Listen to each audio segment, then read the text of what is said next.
Que les seigneurs vous fortifient, que les seigneurs vous donnent la force en fait de ne pas baisser les bras parce que nous avons le Dieu tout-puissant. Il est avec nous. Et la fois que vous venez au Canada, vous allez y arriver. Ne donnez pas en fait la place au diable, la place de mettre la peur dans votre cœur parce que tout ce qui est de la peur ne vient pas de Dieu, ça vient du diable. Ayez cette foi parce que le Seigneur est le seul en fait qui fortifie nos cœurs. Donc voilà, j'espère que cette parole, cette petite phrase d'encouragement vous aura permis de renforcer votre foi en Dieu et de vous dire que vous allez y arriver parce que notre Dieu est le Dieu qui est capable. En lui, rien n'échoue.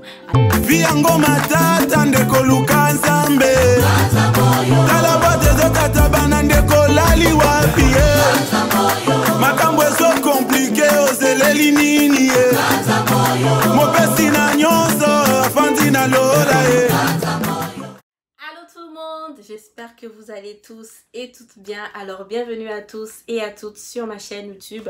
Alors j'ai un peu changé des décors aujourd'hui. Je suis dans ma chambre comme vous avez pu le voir. Alors aujourd'hui je reviens avec une nouvelle vidéo. C'est une très bonne nouvelle en fait pour les étudiants internationaux. Je sais que la majorité d'entre vous êtes stressés. Est-ce qu'on peut venir étudier au Canada avec cette situation actuelle? Je suis quand même un tout petit peu en retard parce que il y a de cela je pense une semaine et demie que la nouvelle a été publié en fait sur les sites du gouvernement Canada, mais j'arrive un tout petit peu en retard, pour cela je m'en excuse vraiment. Donc voilà, si la vidéo t'intéresse, je t'invite à rester connecté, à liker la vidéo et à la partager au maximum à ton entourage, à toutes les personnes qui souhaiteraient venir étudier au Canada. Et donc n'hésitez pas aussi à me suivre en fait sur mes réseaux sociaux, mais je tiens à préciser que pour l'instant je suis off d'Instagram jusqu'à l'année prochaine. Je peux juste répondre par courriel, donc je vais vous mettre mon courriel ici. N'hésitez pas à me contacter là-dessus, je réponds à des questions dont j'ai les réponses plus précisément. Donc sans plus tarder, c'est parti. Alors comme je l'ai dit au début de ma vidéo, je m'en excuse sincèrement. Je sais que ça a pris du temps.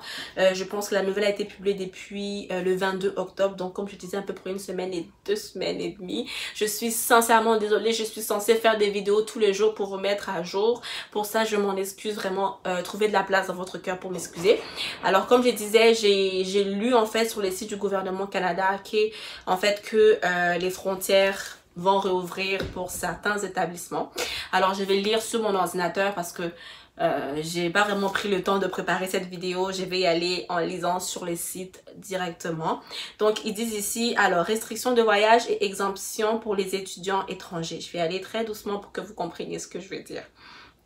Certains établissements d'enseignement désignés rouvrent leurs portes aux étudiants étrangers. Alors, ils s'expliquent, ils disent, les établissements d'enseignement désignés ayant un plan d'intervention immédiate en réponse à la COVID-19 approuvé par leur province ou territoire peuvent rouvrir leurs portes aux étudiants étrangers qui sont actuellement à l'extérieur du Canada. Donc toutes les universités qui vous ont envoyé leur plan pour réagir en fait, pour comment ils réagissent par rapport à la COVID-19 et tout, peuvent rouvrir les portes aux étudiants étrangers. Donc le gouvernement a donné son feu vert.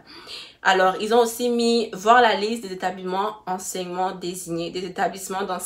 désignés, qui ont un plan d'intervention. Alors, je vais mettre les liens en barre d'informations. Comme je vous l'ai dit, allez toujours vérifier si votre établissement d'enseignement se trouve dans la liste qui a été mise sur les sites du gouvernement pour ne pas aller demander à l'université. On a dit, mais vous n'avez pas fait. En fait, non.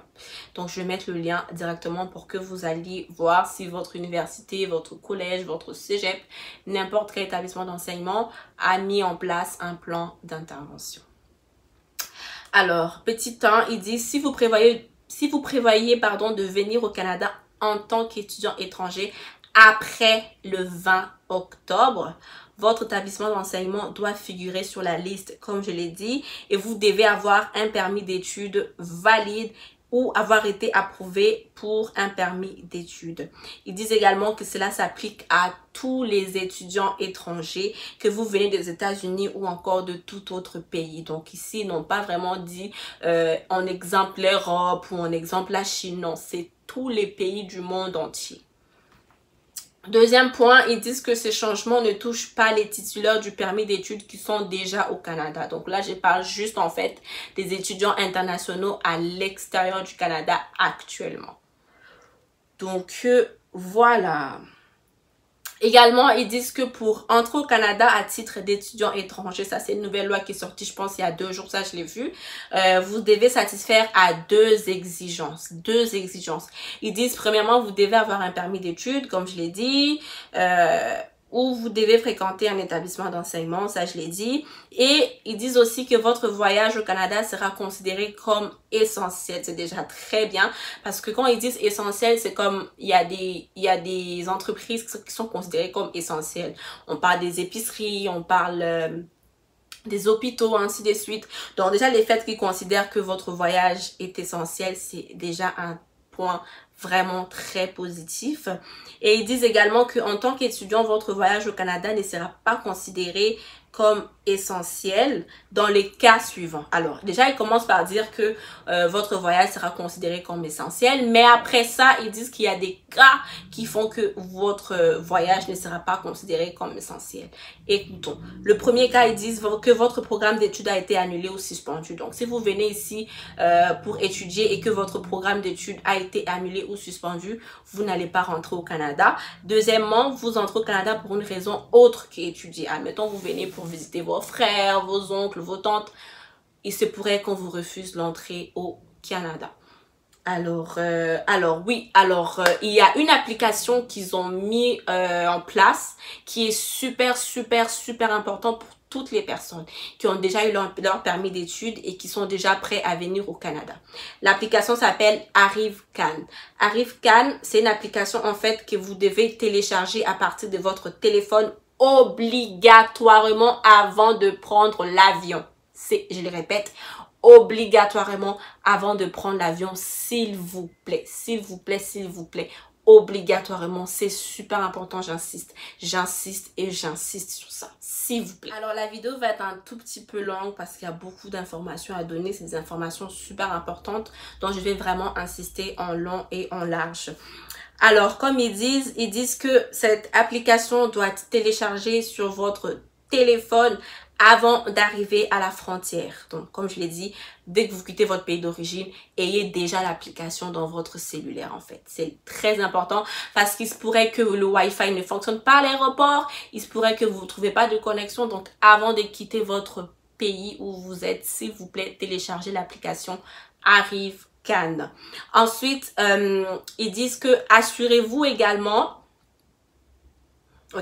Ils disent, que vous pouvez réduire votre temps d'attente ainsi que vos interactions avec les agents frontaliers, les agents de santé publique en soumettant vos renseignements à l'avance. Donc, parce que c'est une application où vous soumettez vos renseignements et tout. Ça va vous permettre en fait de gagner du temps une fois arrivé à la frontière.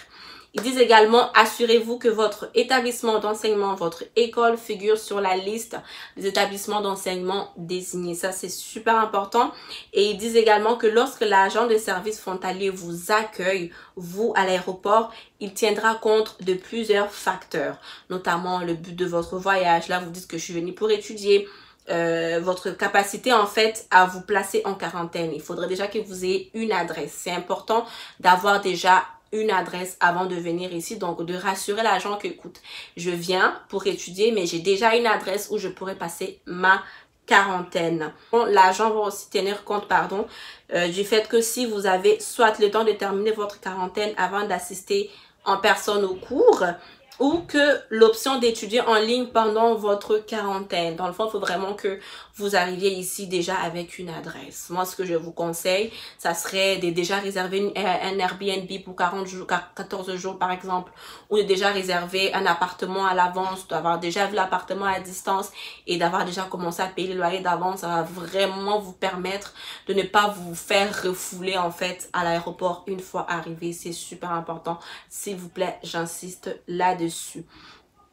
Alors, il donne également les pièces que vous devez apporter. Alors, premièrement, comme je l'ai dit, j'arrête pas de les répéter. N'oubliez pas, votre permis d'études, c'est votre passeport, c'est votre permis d'identité. Ici, c'est votre vie. Votre permis d'études, c'est votre vie. Alors, ensuite, ils disent la lettre d'acceptation valide. Donc, c'est la lettre d'admission ici. Et la preuve que vous avez suffisamment d'argent afin de subvenir à vos besoins. si vous êtes seul, et ceux de membres de votre famille si vous venez en famille. Donc, avant de partir, ils disent également que vous devez communiquer avec les systèmes d'information des services frontaliers avant d'obtenir le plus ample renseignement. Si vous avez des doutes, contactez les services frontaliers. Ça va vous permettre d'être sûr d'arriver dans de bonnes conditions, de ne pas être paniqué une fois arrivé et de ne pas se voir refoulé. Ça, c'est très triste à l'aéroport. Alors voilà, je vais vous mettre le lien en barre d'infos. Je ne veux pas trop rester dessus. C'est vraiment... après là, on parle des personnes qui viennent avec les familles et tout et tout. Puis on parle ensuite de comment présenter une demande de permis d'études. Donc voilà, la vidéo tient à sa fin. J'espère vraiment qu'elle vous aura plu. Si cela est le cas, n'hésitez pas à me mettre 2 pouces en l'air, à vous abonner à ma chaîne YouTube. Je m'en excuse sincèrement, ça fait hyper longtemps que je n'ai pas posté des vidéos, mais trouvez une place dans votre cœur pour me pardonner et que les Seigneurs vous fortifient, que les Seigneurs vous donnent la force en fait de ne pas baisser les bras parce que nous avons le Dieu tout-puissant. Il est avec nous et la fois que vous venez au Canada, vous allez y arriver. Ne donnez pas en fait la place au diable, la place de mettre la peur dans votre cœur parce que tout ce qui est de la peur ne vient pas de Dieu, ça vient du diable. Ayez cette foi parce que le Seigneur est le seul en fait qui fortifie nos cœurs. Donc voilà, j'espère que cette parole, cette petite phrase d'encouragement vous aura permis de renforcer votre foi en Dieu et de vous dire que vous allez y arriver parce que notre Dieu est le Dieu qui est capable. En lui, rien n'échoue. Alors d'ici là, portez-vous bien par la grâce de Dieu. On se dit à la prochaine. Bye. Hey, banaye, hey, banaye,